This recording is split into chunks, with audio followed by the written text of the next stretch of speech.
My purpose for this speech was to inform people on the head injuries in American football today.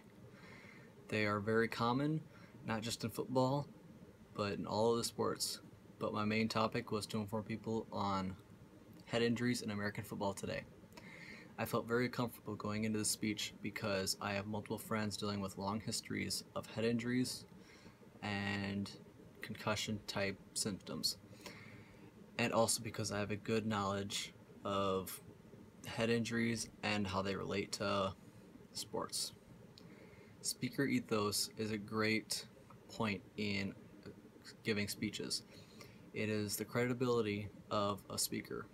I worked hard into my speech to give good sources of information and sources that have high credibility and in their respected fields of studies.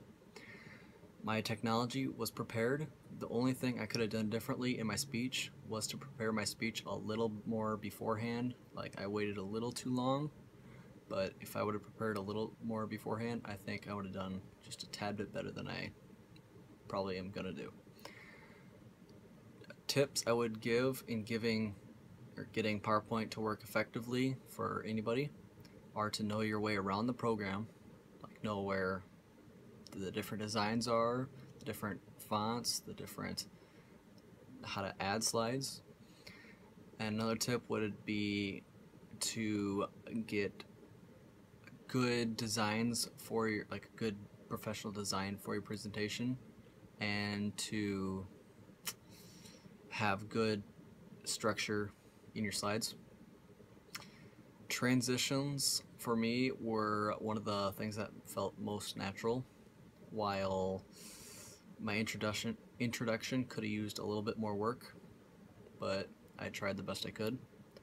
I considered my audience when doing the speech to be any age and to generally not have as much knowledge of head injuries in sports, so I would be a little bit more detailed in what I'm saying.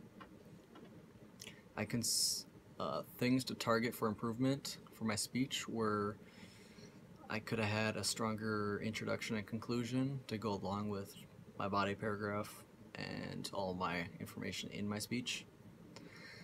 And other things I could have improved on were maybe added a few more sources or information from the current sources I had. And lastly, on chapter 10, on page 77 of my book, I learned how to put an outline together for a speech, and I already knew how to before the speech, but reading the chapter, I became more knowledgeable about how to put one together, and it became more effective in putting together my informative speech. Thanks for watching.